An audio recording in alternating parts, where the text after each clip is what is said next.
عام خبر دیں آپ کو، مہنگائی سے پریشان عوام پر مزید بوجھ ڈالنے کی تیاریاں۔ بجلی کے ٹیرف میں ₹1.68 فی یونٹ اضافے پر سماعت مکمل کر لی گئی ہے۔ تفصیلات جان لیتے ہیں ملک سعید سے۔ ملک سعید، آگاہ کیجیے گا۔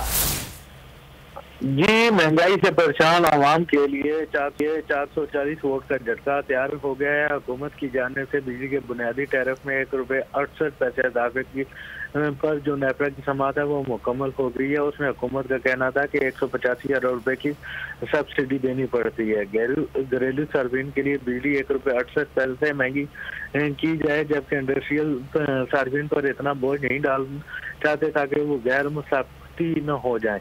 اس وجہ سے انڈسٹریز کے لیے ₹1.39 فی یونٹ اضافہ مانگا گیا ہے۔ اسی طرح اوسط اضافہ ₹1.39 فی یونٹ بنتا ہے۔ پہلے 200 یونٹ والے صارفین کو تحفظ دینا ہے۔ اس وجہ سے گھریلو صارفین کے لیے ₹1.68 اضافہ مانگا گیا ہے، جس پر چیئرمین نیپرا نے کہا حکومت نے کہا تھا کہ 7 پروگرام کے تحت غریب صارفین کو سبسڈی دیں گے۔ بجلی کی پیداواری لاگت جو ہے وہ صارفین سے وصول کرنی ہے، یہ ایڈیشنل سیکٹری پاور کا کہنا تھا۔ انہوں نے کہا کہ دوسرے مرحلے میں سبسڈی میں مزید کمی کر کے اسے ٹارگیٹڈ کرنا ہے۔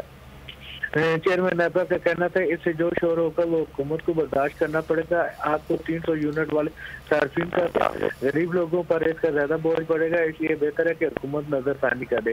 ہم نے صارفین کا تحفظ کرنا اور بحیثیت چیئرمین میرے تحفظات ہیں۔ چیئرمین صحیح ہے، بہت شکریہ ملک سعید ان تفصیلات کے لیے۔